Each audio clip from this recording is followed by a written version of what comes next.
she was a Diva Search contestant and all that stuff. So I went into this whole thing with no respect for her, just because I was just like, God, why am I listening to this girl? She, you know, any girl who's a wrestler who's been busting their ass on the indies forever would understand where I'm coming from on that. But the more we talked to her, the more I realized this girl actually loves wrestling. And I actually told her at one point, I was like, you know what, I actually didn't respect you at all before, but now, like, I actually respect you. And she was actually like, wow, thank you for saying that. That was very nice. But she's like, wow, you're honest. Okay.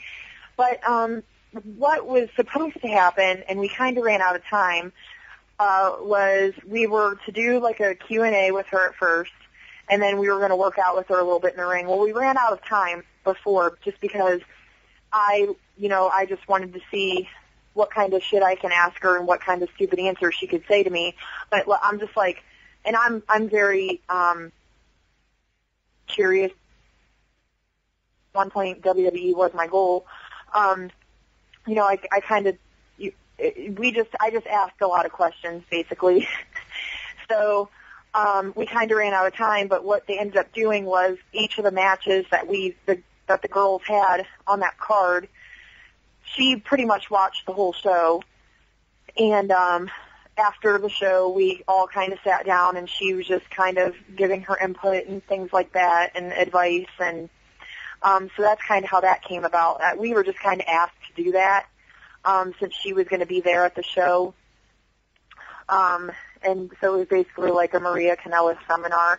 But her being there and me meeting her and us talking, I remember after I wrestled twice that night. I had a tag match. It was me and Allison Kay versus Alicia and Brittany Savage.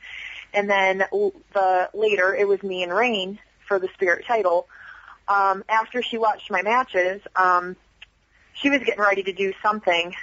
She was going out with somebody to the ring. And just in passing, I was walking past her after she watched my match, and she ran up to me, and she's like, oh, my God, you're so awesome. And she gave me a hug, and she said that I did great, and she can't wait to, work with me one day. And me befriending her, or vice versa, whatever, actually opened up a door for me to another company, too. And she's actually, since then, she's been putting me over huge, and I didn't know. I honestly hadn't thought anything of it, but that was September 25th is when I won the Spirit title. And 2 weeks after that, my Twitter and Facebook was blowing up because people were like, Maria Kanellis just put Jessicka Havok huge over on, her podcast or whatever, because she does like a Raw after show.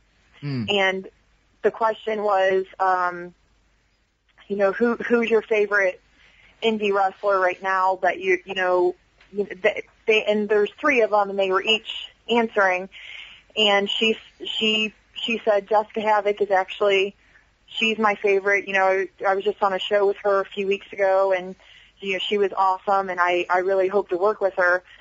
And I thought that was really, really, really fucking cool.